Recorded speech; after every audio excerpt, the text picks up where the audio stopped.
நாங்கள் கொட்டுறதுக்கு முன்னாடியே போட்டுருவோம்.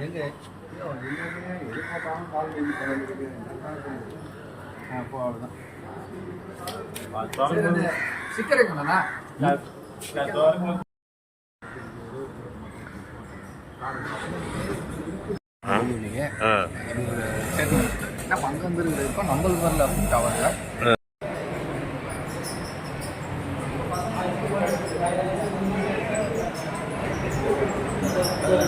கை கொடுக்குது.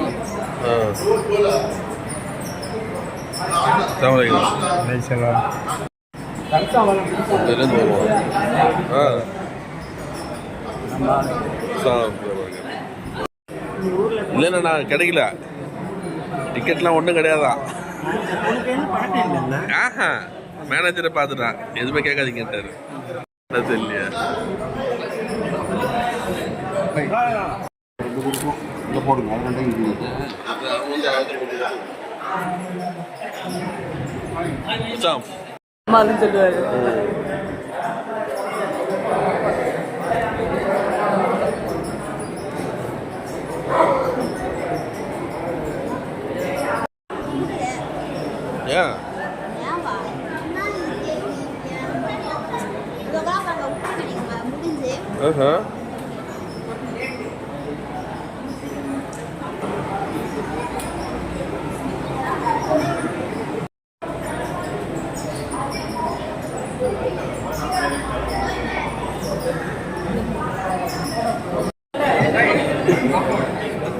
போய் வாங்கிட்டு வந்து கொடுத்துருங்களா, ஊட்டிக்கலாம்.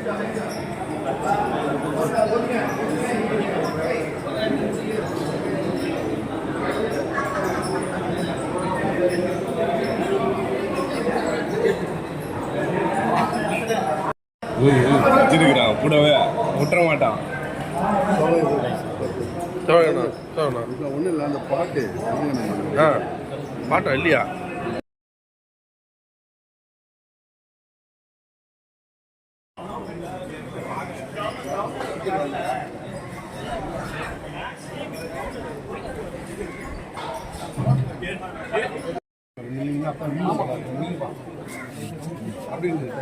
முன்னாடி வா பின்னாடி வா எப்படியாவது வருவாங்க.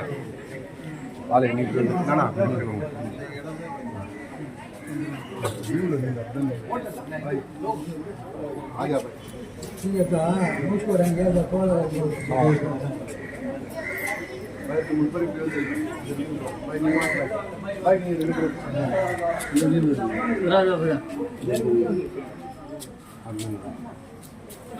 வா வா வா வா தம்பி வாங்க, அப்படி வா.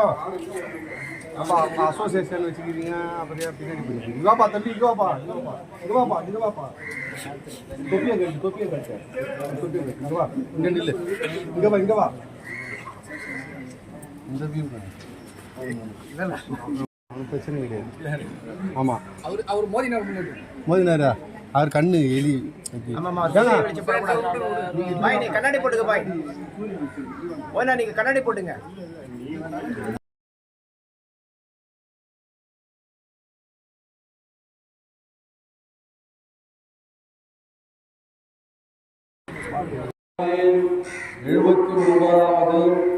சுதந்திர விழா துவாவுடன் நடைபெறுகிறது.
அன்பிற்குரிய பெருமக்கள் எல்லாம் முடியாதே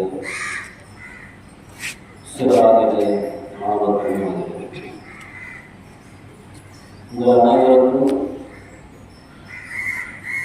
இந்திய தேசத்தினுடைய 29வது சுதந்திர தின விழாவுடைய மகிழ்ச்சியை வெளிப்படுத்தும் விதமாக தினத்தை கொண்டாடும் விதமாக இன்று நாம் அன்பு கொண்டிருக்கின்றோம். உங்கள் அனைவருக்கும் இஸ்லாத்திற்கான முதல் சலாத்தை கூறி சில விஷயங்களை சுதந்திர சம்பந்தமான சில விஷயங்களை நான் ஆரம்பம் செய்ய இருக்கிறேன். அஸ்ஸலாமு அலைக்கும் வரஹ்மத்துல்லாஹி வபரகாத்துஹு. அன்பிற்குரிய பெருமக்கள் எல்லாம் நன்றியாகிறது. இந்தியா சுதந்திரம் பெற்று 29 ஆண்டுகள் நிறைவு செய்யும் இடத்தில் நாம் இருந்து கொண்டிருக்கின்றோம். 1947 ஆண்டு இந்தியா ஆகஸ்ட் 15 இந்தியா சுதந்திரம் பெற்றது. ஆனால் எல்லோரும் நினைத்து கொண்டிருக்கின்றார்கள், வெகு ஜனங்கள் பெரும்பாலான ஜனங்கள் நினைத்து கொள்வது சுதந்திரத்திற்குண்டான போராட்டம் ஏதோ 1900 ஏற்பட்டது போன்று. ஆனால் உண்மையில் சுதந்திர போராட்டம் என்பது கிட்டத்தட்ட 200 வருடங்களுக்கு முன்பாக ஏற்பட்டது என்பதை நாம் நினைத்துக் கொள்ள வேண்டும். வங்கத்து சிங்கம் என்று சொல்லப்படக்கூடிய சிராஜ் தௌலா முதலாக அவர் இந்த சுதந்திர இந்தியாவிலே ஆங்கிலேயர்களுக்கு எதிராக முதலாக போராட்டத்தை துவக்கியவர். எல்லோரும் ஆங்கிலேயர்களை வேறு கண்ணோட்டத்தில் பார்க்கின்ற பொழுது முதலாக இந்த ஆங்கிலேயர்கள் பிரிட்டிஷ்காரர்கள் இந்தியாவில் அவர்கள் வியாபார நோக்கத்திற்காக வேண்டி வரவில்லை, இந்திய நாட்டை அடிமைப்படுத்துவதற்காக வேண்டி ஆள வேண்டும் என்ற எண்ணத்தோடு அவர்கள் வந்திருக்கின்றார்கள் என்ற சிந்தனையை முதலாக மக்களுக்கு எடுத்துரைத்து அதை எதிர்ப்பு குரலை முதலாக எடுத்து வைத்தவர்கள் சிராஜ் தௌலா, வங்கத்து சிங்கம் என்று சொல்லப்படக்கூடியவர்கள். இது 200 வருஷத்திற்கு முன்னால் சிப்பாய் கழகத்திற்கு முன்பாக முதலாக குரல் கொடுத்தவர்கள் சிராஜ் தௌலா அவர்கள். அதற்கு பின்னால் எத்தனையோ சுதந்திர போராட்டங்கள் தொடர்ந்து நடைபெற்றுக் கொண்டிருந்தது. ஆனால் அதிலே பெரும்பாலான பங்குகளை வகித்தவர்கள் யார் என்று சொன்னால் முஸ்லிம்கள் என்று சொன்னால் அது மிகையில்லை. காரணம், முஸ்லிம் குஷ்வந்த் சிங் என்று சொல்லப்படக்கூடிய வரலாற்று ஆசிரியர் எழுதுகின்றனர், இந்திய சுதந்திரத்தை முஸ்லிம்கள் இல்லாமல் இந்திய சுதந்திரத்தை வரலாற்றை எழுத முடியாது என்பதாக அவர் அங்கே குறிப்பிடுகின்றார். அந்த அளவிற்கு அவர்கள் முஸ்லிம்கள் அவர்களுடைய விகிதாச்சாரத்தை விட சதவீதத்தை விட அதிகமாக பங்களிப்புகளை அவர்கள் முஸ்லிம்கள் செய்திருக்கின்றார்கள். ஆனால் நிகழ்காலத்தில் நடக்கக்கூடிய விஷயம் நாம் எல்லோரும் அறிகின்றோம்.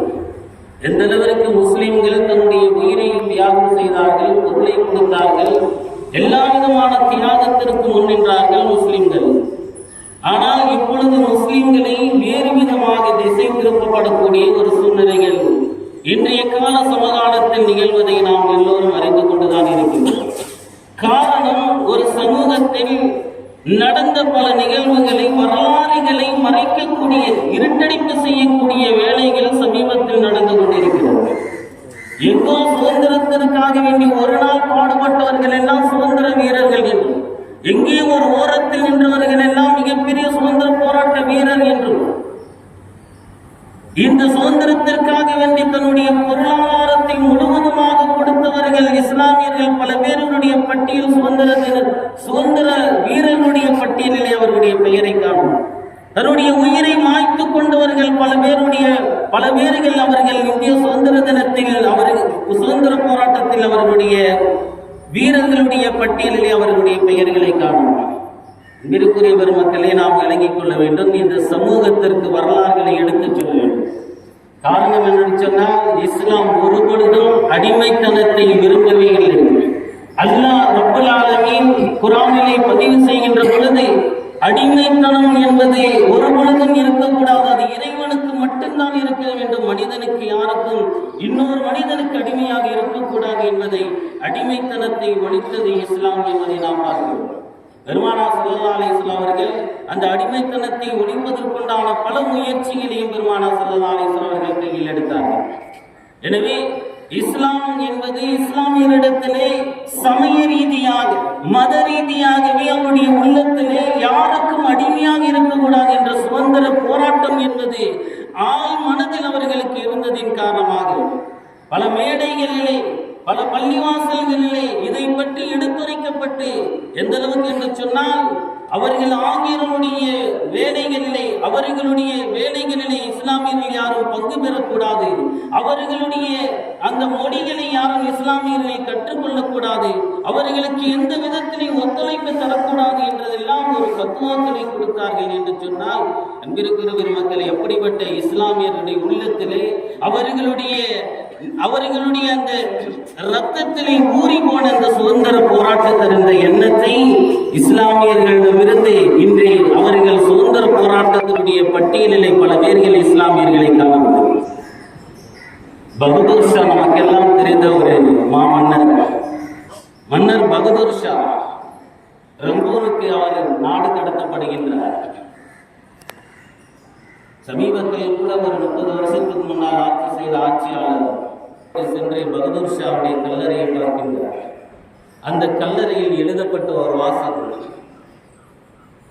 இந்திய நாட்டில் மன்னராக இருந்த பகதூர் ஷாவிற்கு 6 அடி இடம் மண் கூட அவருக்கு கிடைக்கவில்லை என்பதாக எழுதியிருந்தார். எழுதி வைக்கப்பட்டது. சமீபத்தில் சென்ற அந்த ஆட்சியாளர் கீழே ஒரு வார்த்தை சேர்த்து எழுதுகின்றார். மன்னர் பகதூர் ஷாவே, இந்திய மண்ணில் 6 அடி உங்களுக்கு இடம் கிடைக்கவில்லை என்றாலும் கூட இந்திய மக்களுடைய மனதில் 85 கோடி மனிதர்களுடைய உள்ளத்தில் நீங்கள் இடம் பிடித்திருக்கிறீர்கள் என்று ஒரு வார்த்தை எழுதிவிட்டது. மன்னர் பகதூர் ஷா எப்படிப்பட்ட ஒரு தியாகத்தை செய்திருக்கிறார். இவர் இருந்தால் இந்தியாவிலே நமக்கு மிகப்பெரிய ஒரு கொடைச்சலை தருவார் என்று நாடு கடத்தப்படுகின்றார். ரங்கூனிலே அவர்கள் அடைக்கப்படுகின்றார்கள். அவர்களுக்கு காலை உணவாக மேஜர் ஹட்சன் என்பவன் காலை உணவாக தட்டில் உணவை கொண்டு வந்து அவர் மன்னர் பகதூர் ஷாவுக்கு முன்னால் வைக்கின்றார். மன்னர் பகதூர் ஷா அவருக்கு முன்னால் மூடி வைக்கப்பட்ட அந்த துணியை அகற்றி பார்க்கின்றார். 2 மகன்களுடைய தலையில் இந்த தட்டில் இருந்தது. மிர்சா சுல்தான் என்று சொல்லப்படக்கூடிய 2 மகனுடைய தலை அந்த தட்டில் இருந்தது. மன்னர் பகதூர் ஷா பார்த்தார்கள், அளவில்லை. மேஜர் ஹட்சன் கேட்கின்றார், இதை பார்த்ததுடன் உனக்கு கண் கலகவில்லை அளவில்லை. பகதூர் ஷா சொன்ன வார்த்தை என்ன தெரியுமா? எதிரிக்கு முன்னால் ஒரு பொழுது நான் அழமாட்டேன் என்பதாக சொன்னார். எதிரிகளுக்கு தன்னுடைய அழுகை கூட நான் கொடுத்து விட மாட்டேன் என்று சொன்னார். என்று சொன்னால் அப்படிப்பட்ட தன்னுடைய ஆட்சி அதிகாரத்தை இந்த இந்திய போராட்டத்திற்காக வேண்டிய சுதந்திரத்திற்காக வேண்டி கொடுத்தார். தன்னுடைய குடும்பத்தை தியாகம் செய்தார். அவரை பற்றி பெருமையாக பல இடங்களிலே பேசப்படுவதில்லை. வரலாறுகளில் இழுத்தடிப்பு செய்யப்படுகின்றது.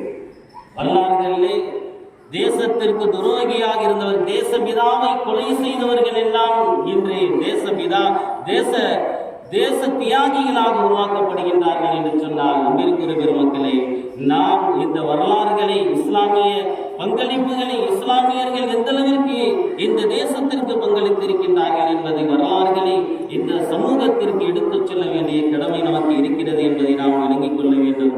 எனவே அன்பிற்குரிய பெருமக்கள் எல்லாம் நல்லடியார்களே, இப்படிப்பட்ட இந்த தருணத்தில் இஸ்லாமியர்கள் நாம் எந்த அளவிற்கு என்று சொன்னால் மிகப்பெரிய பங்களிப்பு கொடுத்திருக்கின்றோம். அன்றிலிருந்து இன்று வரை சொல்வார்கள்,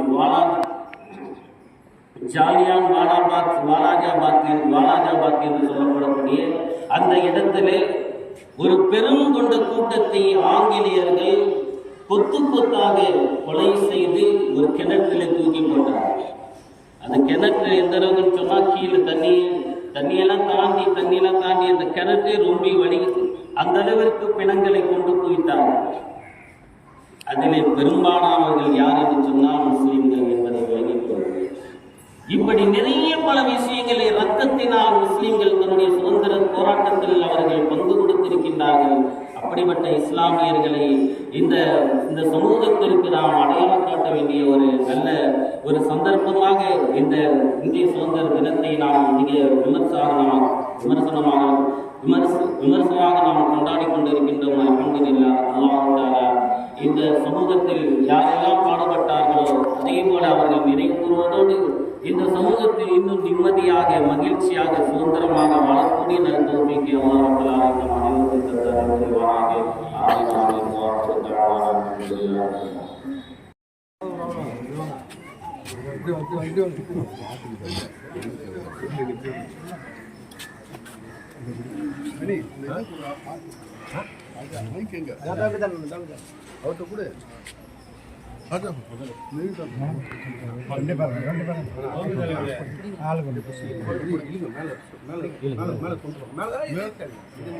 அனைவருக்கும் தந்தருள் புரிவானாக. ஆமீன் ஆமீன். வாஹ்ரு தஅவானா அல்ஹம்துலில்லாஹ். பாரத கவிதாதா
எல்லாம் உள்ள வந்துருங்க. பள்ளியாசல் உள்ள வந்துருங்க.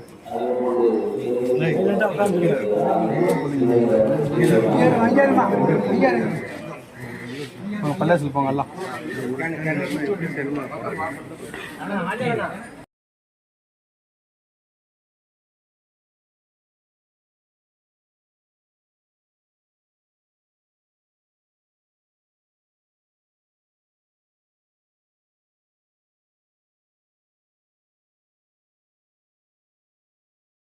அண்ணா ஒரு தட்டில் வச்சு கொடுங்கண்ணா.